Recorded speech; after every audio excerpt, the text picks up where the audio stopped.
You think you know the Titanic story.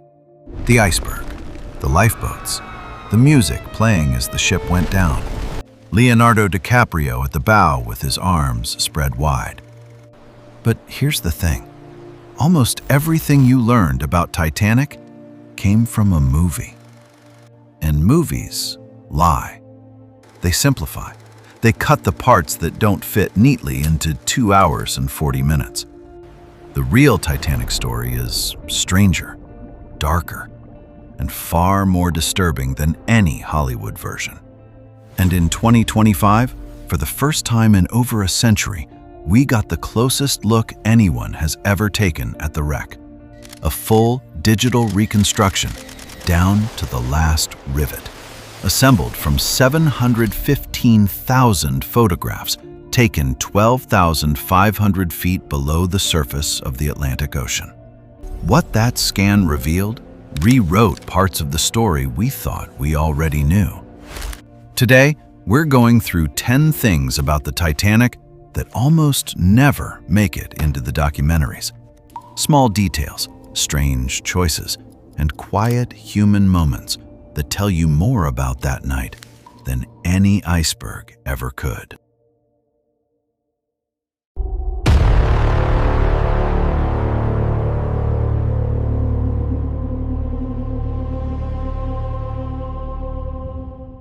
Fact 1.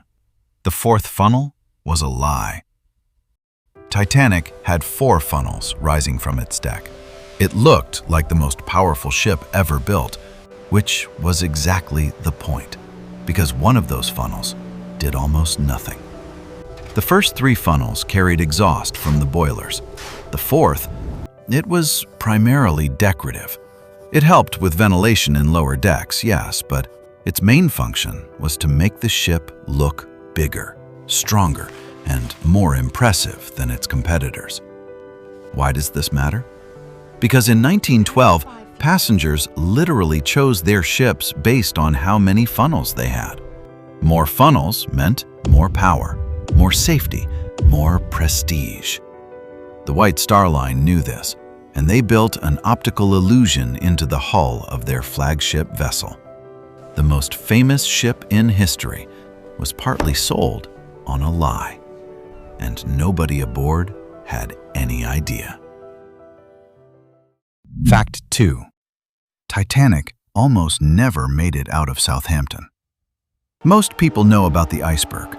Almost nobody talks about the near disaster that happened before Titanic even reached the open ocean.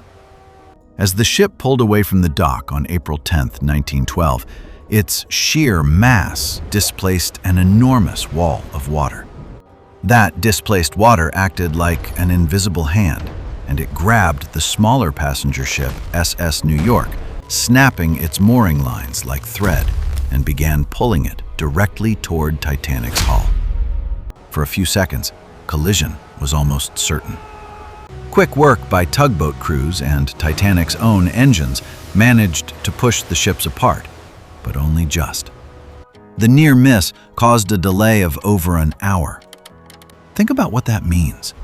If that collision had happened, if the departure had been delayed by even a day for repairs, the Titanic would have reached that stretch of the North Atlantic at a completely different time. The iceberg would already have drifted past. 1 hour. That's all that separated disaster from a different history entirely. Fact 3. The atmosphere itself may have hidden the iceberg. This is one of the most unsettling discoveries in modern Titanic research, and it has nothing to do with human error. British historian Tim Moulton spent years studying the atmospheric conditions on the night of April 14, 1912. What he found was extraordinary. The conditions in the area that night were ripe for super refraction, an extraordinary bending of light that causes miraging. Several ships in the area recorded it, and Moulton argues it prevented Titanic's lookouts from seeing the iceberg in time and prevented the nearby freighter Californian from identifying the ocean liner and communicating with it. In other words, The night didn't just look dark, it looked wrong. Light bent around the horizon in ways that made objects appear, disappear, and shift position without warning. The lookouts in the crow's nest weren't negligent. They were staring into an optical illusion created by the cold Atlantic air itself. Nature set a trap, and the Titanic walked straight into it. If you want to learn more unadulterated truths from history, hit the subscribe button.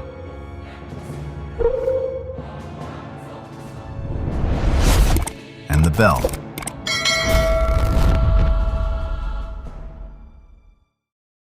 Fact 4.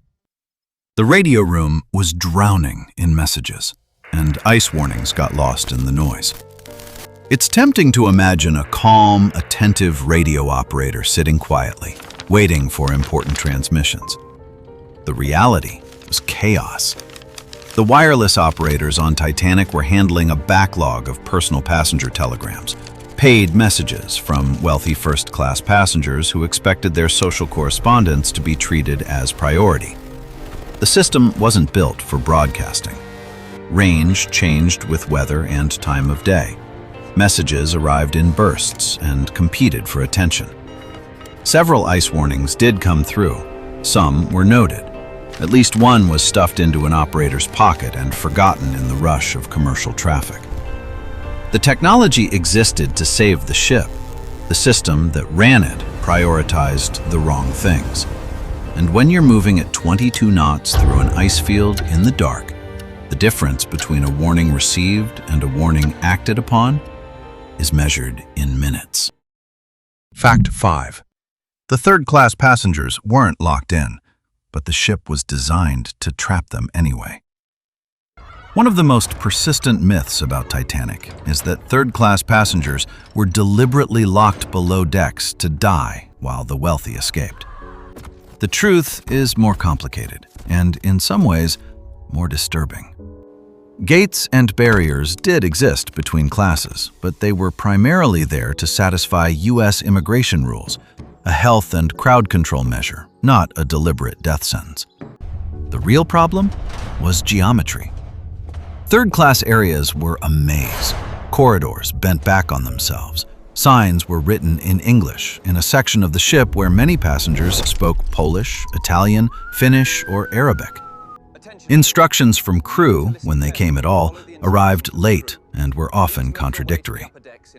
No single person locked a door. No single officer gave an order to hold people back.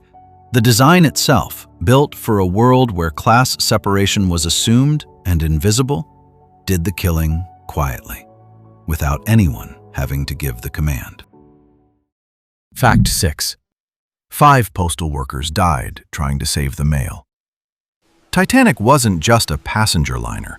It was a floating post office, carrying thousands of letters and packages sorted in an onboard sea post office staffed by 5 clerks, 3 American, 2 British. When water began flooding the lower decks, these 5 men didn't run for lifeboats. They went down to the mail room and started hauling bags of letters upward, trying to keep them above the rising waterline. All 5 died. Their names were John Starr March, William Logan Gwynn, Oscar Scott Woody, James Bertram Williamson, and John Richard Jago Smith. They knew they were running out of time. They knew the odds. They stayed at their posts anyway. Not because anyone ordered them to, but because that was simply the job they had agreed to do. In a night full of chaos and panic, 5 men died doing paperwork. And almost nobody remembers them. Fact 7. The ship didn't just break in half. It was violently torn apart. For decades, survivors argued about whether Titanic broke apart as it sank. The official inquiry initially concluded it sank in one piece, but eyewitnesses described a ship that split dramatically, its stern rising vertical before disappearing. The wreck, found in 1985, confirmed the break, but how it happened? That remained a mystery for another 40 years. In 2025, the deep-sea investigation company Magellan spent 3 weeks collecting 16 terabytes of data, 715,000 photographs, to assemble the most detailed digital reconstruction of the wreck ever created. The results showed the ship wasn't simply split. It was violently torn apart, ripping through first-class cabins as it went. Researchers also determined that the time it took for Titanic to collide with the iceberg was just 6.3 seconds. 6.3 seconds. The most famous disaster in maritime history was set in motion in less time than it takes to read this sentence aloud. Fact 8. A steam valve left open may have kept the engineers alive and working until the very end. The 2025 digital scan revealed something small but significant. A steam valve from the boiler room was left open. Researchers believe this may have been done to keep an emergency generator running as the ship sank. Think about what that means. Engineers stayed in the boiler room below the waterline in flooding conditions for over 2 hours after impact, actively maintaining power to keep the lights on. Every extra minute of electricity meant more time for passengers to find their way to the deck, more time for radio operators to send distress calls, more time for lifeboats to be loaded and lowered. Those engineers never made it out. Their names aren't in the movies. But every scene of the grand staircase lit up in the final hour, that light existed because someone, somewhere below, chose to stay. Fact 9.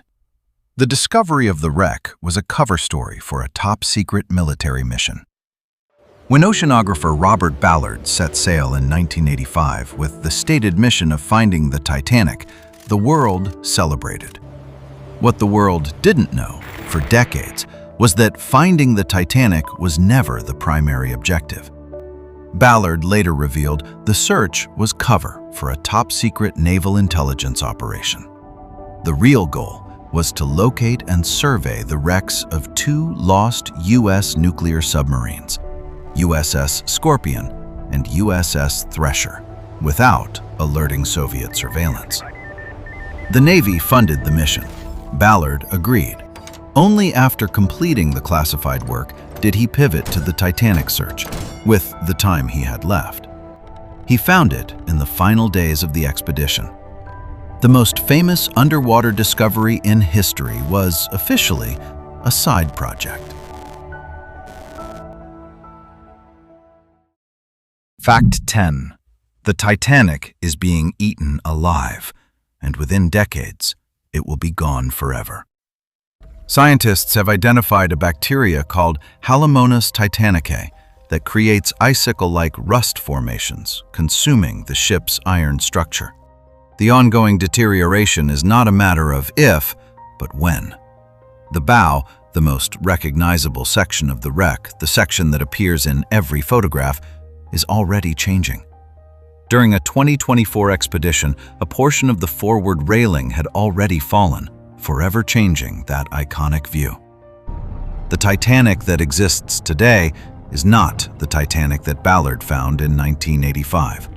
And the Titanic that exists in 20 years will not be the one we have now.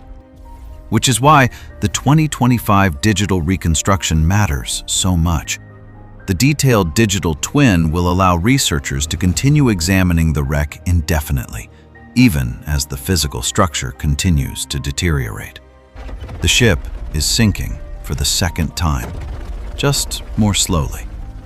And this time, there's no one left to save.